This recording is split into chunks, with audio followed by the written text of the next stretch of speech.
Old school hip hop had more positive message. New school hip hop has little, I'm not going to say none, few positive messages as opposed to old school hip hop. I'll go from the golden era, right? If you want me to pick a time frame, I'll say from 85 to about 95. I can't agree with that. It's just what's being sold. I think that's what I said earlier. It's what's being propped up and positioned to the people to consume more than whatever else is. Like the positive messages, they don't get the same shine that the destructive ones do.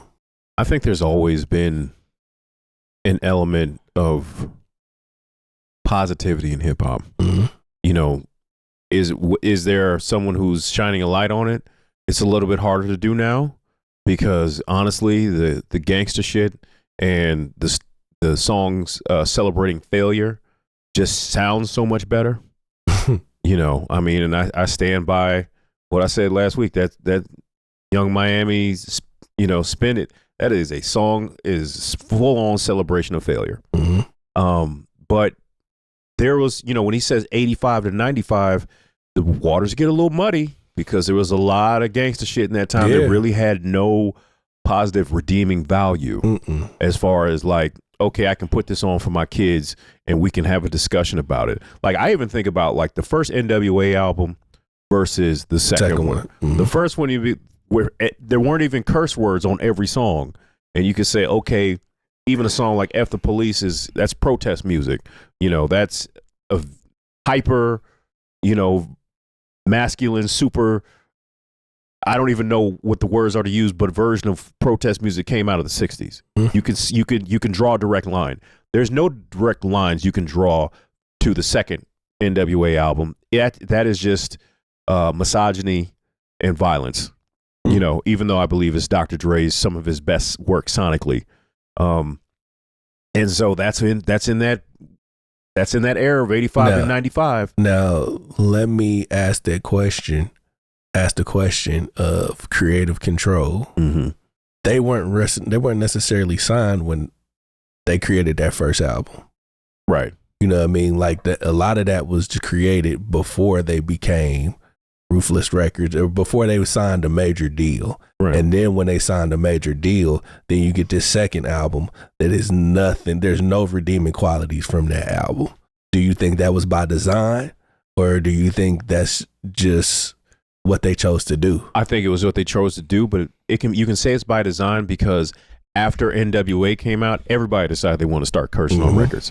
Like I remember Run DMC's album, you know, Back from Hell. They had a song called The Ave. And I was like, why is Run DMC cussing so much? And I think it was a thing where they felt like they had to keep up with NWA. And so like NWA said, okay, if you guys are going to take it to 10, we're going to take it to 20. You know, so I think it was the marketplace. I think it was the financial aspect at the time is like, okay, if we're going to be NWA, let's go all out. Shock value. And, you know, and also when I talk about how that album has no redeeming value, I think part of it is because the humor and part of the consciousness of that group who was Ice Cube was no longer there. It had a whole lot to do with it because if you think about what he produced after he left NWA, it was still along those same lines. Yeah. It was just with different production. So yeah, I think I agree with you on that. As for 85 to 95, there was a lot of bullshit that was put out and not all of it was positive. Like if you think about we got the Chronic and Doggy Style in there. Yeah, all of that was grouped into that time. That's definitely more positive than NWA's second album. You had a lot of SIBO shit coming out. You had a whole lot of what's the name? Talking about killing and chopping people up. Brother Lynch. There was another cat, I can't remember his name. Even Ghetto Boys had some shit that they wasn't talking about nothing. Yeah. No, you know what I'm saying? When Scarface went off on his own, it was more introspectful from his point of view.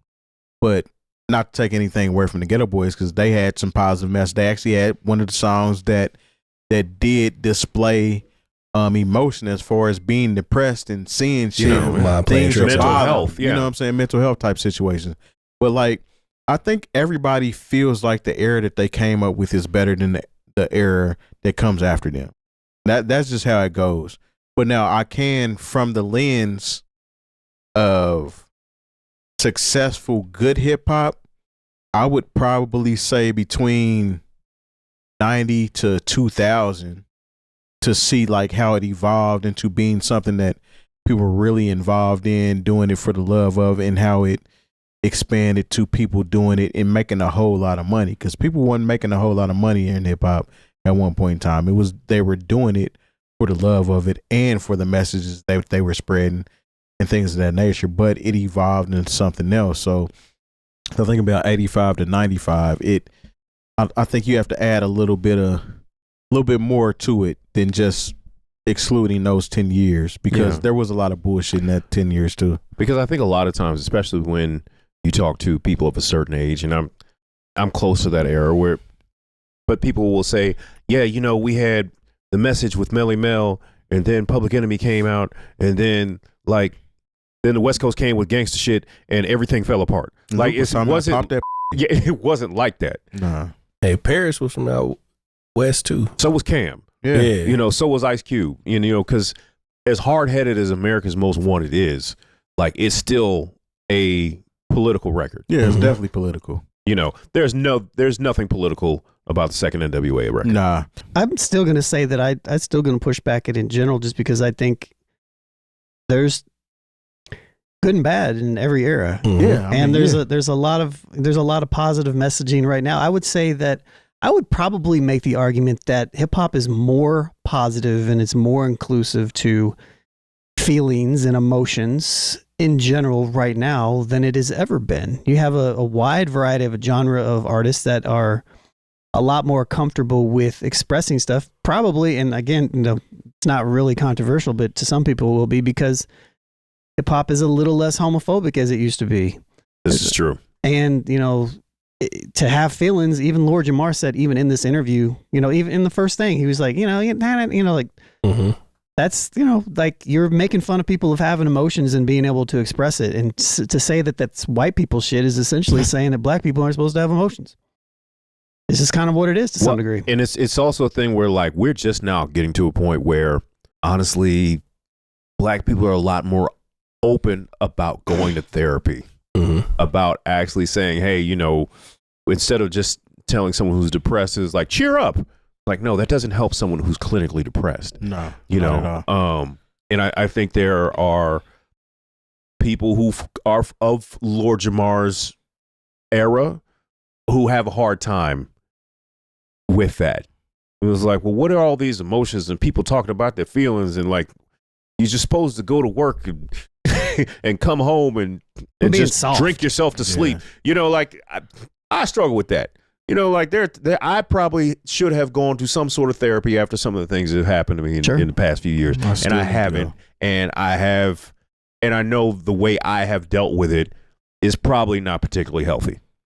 You know, but I mean, like, right. I don't want to talk to nobody about this shit. Like, you know what I'm saying? Like, I'm not in that place. But I think what's great about the younger generation is that there is not that same stigma around mental health and actually getting the help that you need from, you know, sitting down and talking to somebody. Yeah, I think too, though, the difference, what he's trying to say, and I could be wrong, is more of the positive hip hop at one point rose to the top versus it being separated from just the party and bullshit. Right now, it's a whole lot more party and bullshit. Sure, that's but fair. there is more positive things out there if you go looking for it. That's what I was. So you have to look for it now versus it's not fed to you, it's not given to you. And I think that the phrase positive has changed meanings throughout the generations too, because what we could view as positive now is